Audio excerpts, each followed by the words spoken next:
আসসালামু আলাইকুম। আজকে আমাদের মূলত দুজনের নদীর চরে আসার একটাই কারণ, অতিথি পাখিরা নদীর চরে যে অপরূপ সৌন্দর্য ফুটিয়ে তোলে সেটা দেখার জন্য।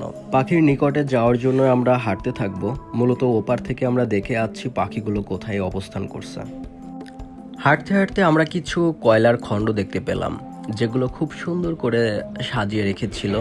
আমার ভালো লাগলো, যার কারণে আমি একটু ক্যামেরা শ্যুট নেওয়ার চেষ্টা করলাম। যদিও পারি না, চেষ্টার ত্রুটি করি নাই আর কি। এগুলোকে আমি ছাড়িয়ে দেখলাম ভিতরে কিছু পাওয়া যায় কিনা, যদি স্বর্ণ টর্ণ পাওয়া যায় আর কি। হা হা হা। কয়লার খণ্ডগুলো রেখে পাখির কাছাকাছি আসতে না আসতেই দেখলাম দূর থেকে এক ঝাঁক পাখি উড়ে পুরনো সঙ্গীদের সাথে হয়তো বা এরা মিলিত হলো। আমরা দূর থেকেই একটু দেখার চেষ্টা করলাম, উপভোগ করলাম, খুব সুন্দর লাগলো। তারপর আমরা ধীরে ধীরে ওদের কাছে যাওয়ার চেষ্টা করতেছিলাম। তো অনেকটা কাছে আমরা যাইতে পারি নাই, অনেক দূরে থেকেই ওরা আমাদেরকে ফলো করে উড়াল দিল আবার।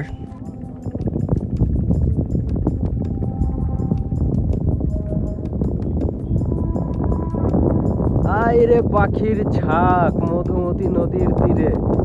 শিট।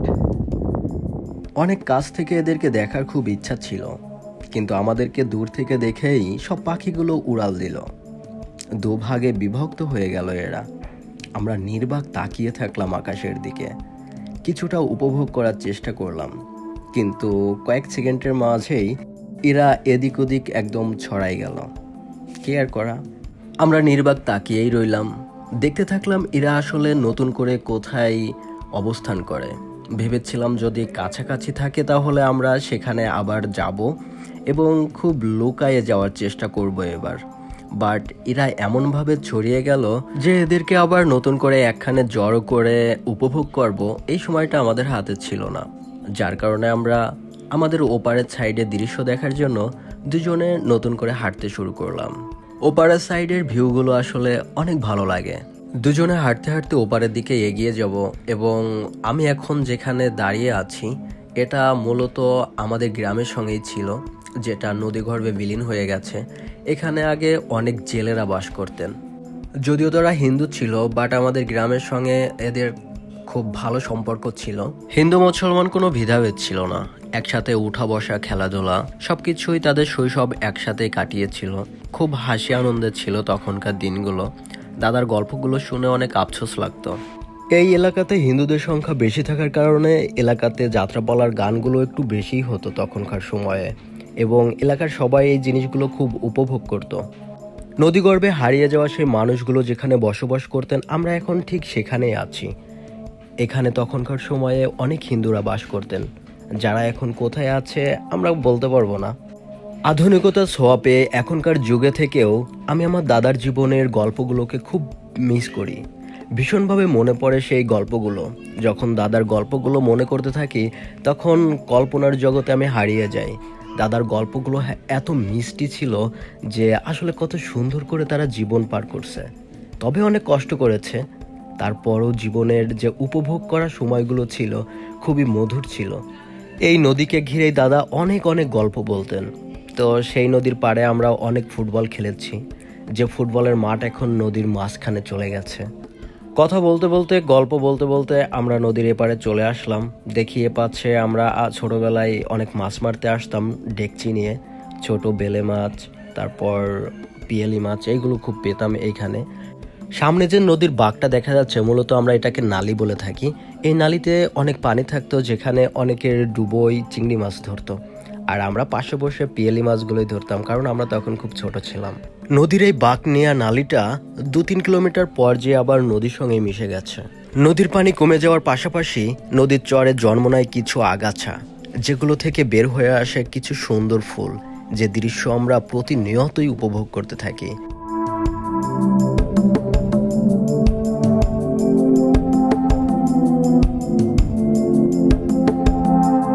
হাঁটতে হাঁটতে চোখে পড়ে গেল মূর্তির কিছু অবশিষ্ট অংশ, কারণ এরকমের জিনিসগুলো সাধারণত মূর্তিতেই লাগানো থাকে।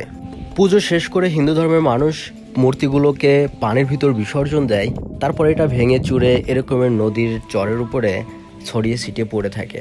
অনেক দেখেছি এরকম ছোটবেলা থেকেই। তবে এটা বলতে পারছি না মূর্তির কোন অংশ এটা।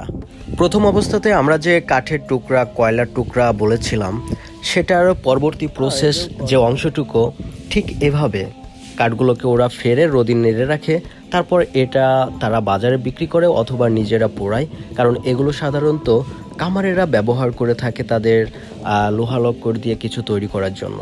নদীর এপারে অনেক হিন্দু এবং কামার বসবাস করে থাকেন, তাদের জন্য এটা খুব উপকারে আসে। হাঁটতে হাঁটতে আবারও চোখে পড়ে গেল নদীর চরে জীবিকা নির্বাহের জন্য কিছু জেলেরা যেভাবে বসবাস করে থাকেন, তাদের একটা ছোট কুঁড়ে ঘর এবং এরই পাশে তারা মাছ মারতে থাকে। সাধারণত তারা রাত ভরে মাছ মারে এবং সকালবেলা তারা মাছগুলো বাজারে বিক্রি করতে যান। রাতের মাছ মারা শেষে জালগুলো এরা রোদে শুকাতে দেয়। তো জালটা দেখানোর আগে আমি দেখাতে যাচ্ছি এই যে নদীর ছোট নালীটা, ওপার থেকে এপারে জাল দিয়ে একদম ঘিরে ফেলে। মাছগুলো জালের সঙ্গে বেঁধে আস্তে আস্তে সাঁতরিয়ে যে টুনাটা থাকে, এই টুনার ভিতর মাছগুলো প্রবেশ করে, যার কারণে একদম ছোট মাছ থেকে যে সাইজের মাছ হোক না কেন আস্তে আস্তে এই টুনার ভিতর চলে আসে। এতে করে মূলত যে ক্ষতিটা হয়, 1 কেজি গুঁড়ো মাছ থেকে আমার মনে হয় কয়েক মন মাছ পাওয়া যাবে 10-15 দিন বাদেই। তো এই যে জালটা, এই জালের ছিদ্রটা দেখেন কত ছোট, এর ভিতর দিয়ে আর কি কতটুকু মাছ চলে যেতে পারবে, বাকি মাছগুলো কিন্তু বেঁধে যাবে 100%। তো যার কারণে আমাদের নদীতে এখন মাছের সংখ্যা অনেক কম। ছোটবেলায় আমরা যখন মাছ মারতে যাচ্ছি তখন আমরা হাতরায় অনেক মাছ পাইছি, কিন্তু বর্তমানে আমরা আর কেউ আসি না, কারণ মাছ পাওয়া যায় না। এই যে ভিতরে এদের যে অবস্থা, এখানে এরা ঘুমোয়, আমি এসে কাউকে পাইনি। তাদের অনুমতি এবং অনুপস্থিতিতেই ভিডিওটা করা। ওই যে ডালাটা দেখা যাচ্ছে, ডালাটাতে করেই তারা সাধারণত মাছগুলো বাজারে বিক্রি করতে যান। জীবিকা নির্বাহের জন্য মানুষ আসলে অনেক কিছু করতে পারে, যদিও তারা মাছের এত ছোট মাছ বিক্রি করে এক প্রকার অপরাধ করতেছেন, কিন্তু জীবিকা নির্বাহের জন্য তারা আসলে এই পথটাই বেছে নিয়েছে। কিন্তু আমার কাছে মনে হয় এই ছোট মাছগুলো অ্যাভয়েড করে এর থেকে বড় সাইজের মাছগুলো যদি তারা ধরেন, তাহলে মাছের সংকটটা নদী থেকে কমবে। বিশ্বাস করেন, এত ছোট ছোট মাছগুলো এই নদী থেকে মারা হয়, যেটা দেখলে নিজের কষ্ট হয়। আমি দেখেছি এত ছোট চিংড়ি মাছের ডিমগুলা, বাচ্চাগুলো আর কি ধরা হয়, যেটা আসলে পেটের এপার থেকে ওপার তাদের দেখা যাচ্ছে। এত ছোট চিংড়ি মাছগুলোও তুলে বাজারে বিক্রি হয়। আমার ভীষণ মায়া হয়, আমার ভীষণ কষ্ট লাগে এবং খারাপ লাগে যারা এই মাছগুলো কেনে, তারা যদি এই কেনাটা বন্ধ করে, যে এত ছোট গুঁড়ো মাছ আমরা কি জন্য কিনবো, তাহলে তো আর ওরা মারে না। তখন নিজেদেরকে অপরাধী ভেবেই আর কিছু বলা হয়ে ওঠে না। সত্য বলতে এভাবে আমাদের নদী থেকে যে মাছগুলো ছিল প্রতিনিয়ত মারা হতো, সেই মাছগুলো বিলীন হয়ে যাচ্ছে। ধন্যবাদ আপনাদেরকে ভিডিওটা শেষ পর্যন্ত দেখার জন্য। পরবর্তীতে থাকছে নতুন কোনো এলাকার ভিডিও। সঙ্গে থাকবেন, ভালো থাকবেন, অপরকে ভালো রাখবেন। আসসালামু আলাইকুম।